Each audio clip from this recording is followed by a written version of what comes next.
শেখ হাসিনার বিচার সহ 4 দফা দাবিতে সপ্তাহব্যাপী রেজিস্ট্যান্স উইক কর্মসূচির অংশ হিসেবে আজ সারা দেশে সর্বাত্মক অবস্থান কর্মসূচি পালন করছে বৈষম্য বিরোধী ছাত্র আন্দোলন। সকাল 10টায় রাজধানীর শাহবাগে জড়ো হন শিক্ষার্থীরা। দাবি আদায় না হওয়া পর্যন্ত কর্মসূচি চালিয়ে যাওয়ার ঘোষণা দেন তারা। এ সময় ফ্যাসিবাদী কাঠামো ব্যবহার করে যেসব হত্যাকাণ্ড ঘটানো হয়েছে সেগুলোর দ্রুত বিচার নিশ্চিত করতে বিশেষ ট্রাইব্যুনাল গঠনের দাবি জানানো হয়। কর্মসূচিতে সমর্থন জানিয়ে অংশ নিয়েছেন বৈষম্য বিরোধী সাংস্কৃতিক জোট সহ নানা শ্রেণী পেশার মানুষ।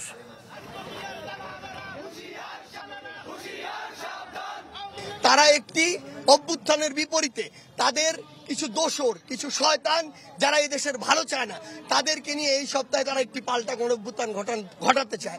সেই জায়গা থেকে আমাদের রেজিস্ট্যান্স উইকটি দেয়া। তারা যদি তাদের জায়গা থেকে এরকম কোন নোংরা পরিকল্পনা করে সেগুলোকে রুখে দেওয়ার জন্য আমরা ছাত্র জনতা এই রেজিস্ট্যান্স উইকটি দিয়েছি। 100% কপার কন্ডেন্সারে তৈরি ভিশন ফ্রিজ, তাই গুণে মানে অটুট থাকে বছরের পর বছর। দর্শক, এ বিষয়ে আরো জানাতে ঢাকা এবং চট্টগ্রাম থেকে যুক্ত হবেন আমাদের সহকর্মীরা। আমরা শুরুতেই শাহবাগে চলে যাব। আছেন আমাদের সহকর্মী সুলতান মাহমুদ আরিফ।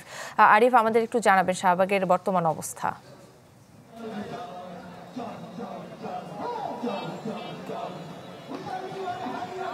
বৈষম্য বিরোধী শিক্ষার্থীদের যে 4 দফা দাবিতে যে আন্দোলন চলছে সারা দেশব্যাপী, সেই আন্দোলনের কর্মসূচি হিসেবে শাহবাগেও তারা কিন্তু অবস্থান নিয়েছেন এবং তাদের পাশাপাশি আমরা দেখেছি তাদের সমর্থনে বিভিন্ন অন্যান্য সাংস্কৃতিক সংগঠন সহ বিভিন্ন সংগঠনের ব্যক্তিরাও কিন্তু এখানে একত্রিত হয়েছেন এবং সাধারণ শ্রেণী পেশার মানুষও একত্রিত হয়েছেন এবং বৈষম্য বিরোধী শিক্ষার্থীদের যে সমন্বয়করা রয়েছেন তারাও কিন্তু এখানে একত্রিত হয়েছেন এবং তারা বলছেন যে 15ই আগস্টকে কেন্দ্র করে এক শ্রেণীর দুষ্কৃতীরা একটি বিশৃঙ্খলাময় পরিস্থিতি তৈরি করার চক্রান্ত করেছেন, নীল নকশা এঁকেছেন, সেটিকে নস্যাৎ করে দেওয়ার জন্যই মূলত তারা মাঠে রয়েছেন এবং তারা বলছেন যে নতুন করে একটি গণ অভ্যুত্থান যখন হয়েছে, স্বৈরাচারের পতন যখন হয়েছে, সেই স্বৈরাচারের দোসররা নতুন করে আরেকটি গণ অভ্যুত্থানের মধ্য দিয়ে রাষ্ট্রের মধ্যে একটি বিশৃঙ্খল পরিস্থিতি তৈরি করার চেষ্টা করছে। এমনটি উল্লেখ করে তারা বলছেন যে নতুন করে যেন কোনো গণ অভ্যুত্থান তৈরি না হয় কিংবা কোনো দুষ্কৃতীরা যেন কোনো গণ অভ্যুত্থান তৈরি করতে না পারে,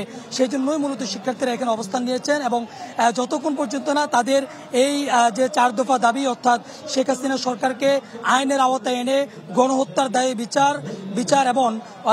বিচার এবং অবৈধ ট্রাইব্যুনাল গঠন করে বিচার প্রহসনের মাধ্যমে বিভিন্ন ব্যক্তিকে অন্যায়ভাবে তাদেরকে সাজা দেওয়া হয়েছে কিংবা তাদের বিচার করা হয়েছে, তাদেরকে ন্যায্য অধিকার ফিরিয়ে দেওয়া অবধি তারা যে ধারাবাহিক কর্মসূচিগুলো দিচ্ছেন সেই কর্মসূচিগুলো তারা পালন করে যাবে এবং তারা মাঠে থাকবেন।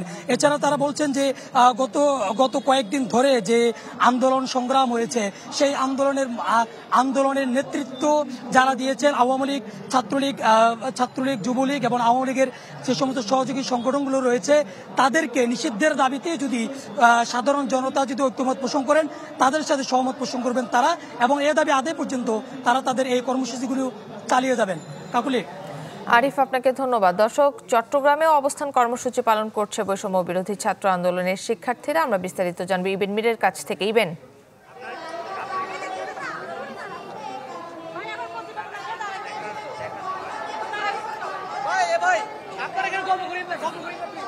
কাকলি, সকাল 10টার আগে থেকে শিক্ষার্থীরা নিউ মার্কেট মোড়ে অবস্থান নিয়েছেন এবং তারা এখানে স্লোগান দিচ্ছেন।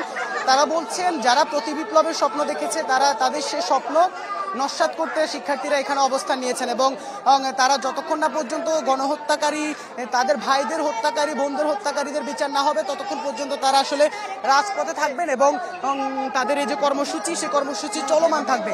এবং আমরা একটু কথা বলবো এখানে যারা আন্দোলনে যারা নেতৃত্ব দিচ্ছেন সেসব সমন্বয়কারীদের সাথে আমরা একটু জানতে চাবো আজকে আপনাদের এই যে অবস্থান কর্মসূচি, এটির কারণ কি? আপনারা জানেন আমাদের যে দ্বিতীয় স্বাধীনতা সংগ্রাম অর্জন করেছি, এই স্বাধীনতাকে নস্যাৎ করার জন্য আওয়ামী লীগ ও তার দোসররা এখনো ষড়যন্ত্র চালিয়ে যাচ্ছে। আমরা স্পষ্ট ভাষায় জানিয়ে দিতে চাই, আপনারা আর কোনো ষড়যন্ত্র করবেন না এবং আপনারা যদি আর কোন ধরনের ষড়যন্ত্রে লিপ্ত হন, আপনাদেরকে যেভাবে দেশ ছাড়া করতে বাধ্য করা হয়েছে, আপনাদের যে দোসররাও আছে তাদেরকে আমরা দেশ ছাড়া করতে বিন্দু পরিমাণ খালকেপন করব না।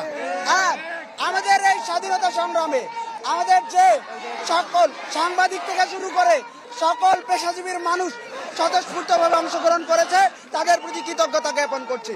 সেই সাথে আপনারা জানেন খালসারাত মাহমুদ রাফিকে যেদিন পুলিশে আক্রমণ করা হয়, ঠিক সেই দিন নিউজ 24 আমাদের যে কাভারেজটা দিয়েছিল, লাইভ টেলিকাস্টটা করেছিল, ঠিক সেই দিন থেকে আমাদের আন্দোলনটা বেগবান হয়, এটা কেউ অস্বীকার করতে পারবে না।